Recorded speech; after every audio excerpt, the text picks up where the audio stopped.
سامعین ذرا توجہ کرنا، والدین کا اللہ کے ہاں کیا مقام ہے۔ حضرت موسیٰ علیہ السلام اللہ کے جلیل القدر پیغمبر ہیں، اللہ کے کریم پیغمبر ہیں۔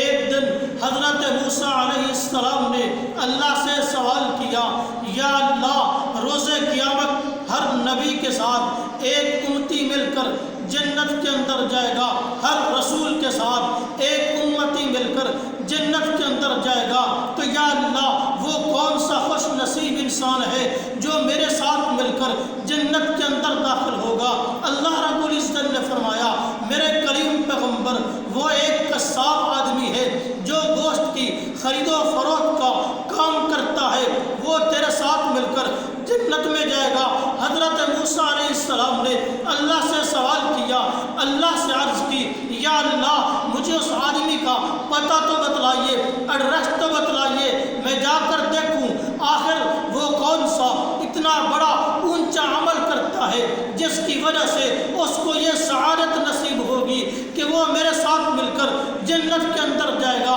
اللہ نے فرمایا، میرے کلیم پیغمبر، فلاں جگہ پر ایک دکان ہے، وہاں وہ آدمی گوشت کی خرید و فروخت کا کام کر رہا ہے۔ اللہ نے سارا پتہ بتلایا۔ حضرت موسیٰ علیہ السلام اس پتہ پہ چلتے چلتے شام کے وقت اس کی دکان پہ پہنچے۔ حضرت موسیٰ علیہ السلام کیا دیکھتے ہیں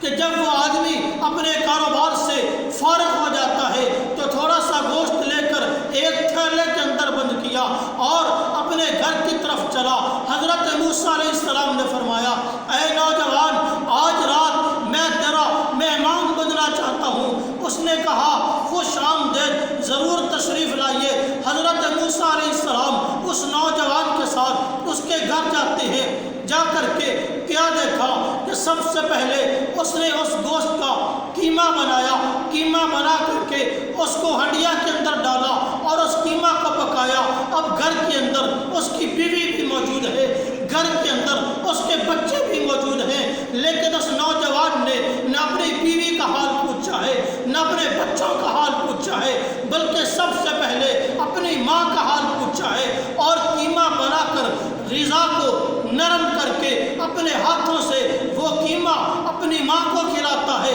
حضرت موسیٰ علیہ السلام فرماتے ہیں کہ جب وہ نوجوان اپنی ماں کو کھانا کھلانے سے فارغ ہوا تو میں نے دیکھا کہ اس کی ماں اپنی زبان سے کچھ کلمات بول رہی ہے، لیکن مجھے کچھ سمجھ نہیں آ رہے تھے، تو میں نے اپنے کان اس کی ماں کے منہ کے ساتھ کیے، قریب کیے، تو میں نے سنا اس کی ماں زبان سے یہ الفاظ کہہ رہی تھی، یہ دعائیہ کلمات کہہ رہی تھی کہ یا اللہ، میرے بیٹے نے میری بڑی خدمت کی ہے، یا اللہ میرا یہ بیٹا میرا بڑا فرما بردار ہے، میں اپنے بیٹے کے لیے تو اس سے جائیداد نہیں مانگتی، میں اپنے بیٹے کے لیے تو اس سے مالو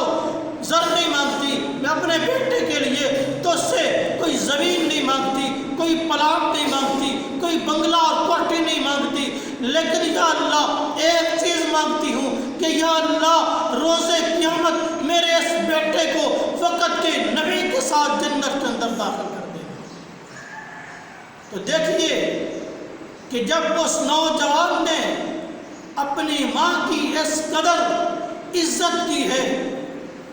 اس کی خدمت کی ہے، تو اس خدمت کی برکت سے اللہ رب العزت اس نوجوان کو روز قیامت وقت کے پیغمبر حضرت موسیٰ علیہ السلام کے ساتھ جنت کے اندر داخل کرے۔ تو جو بھی اپنے والدین کا خدمت گزار بنتا ہے، اللہ اس کو یوں ہی انعامات سے نوازتا ہے۔ وما علینا الا البلاغ۔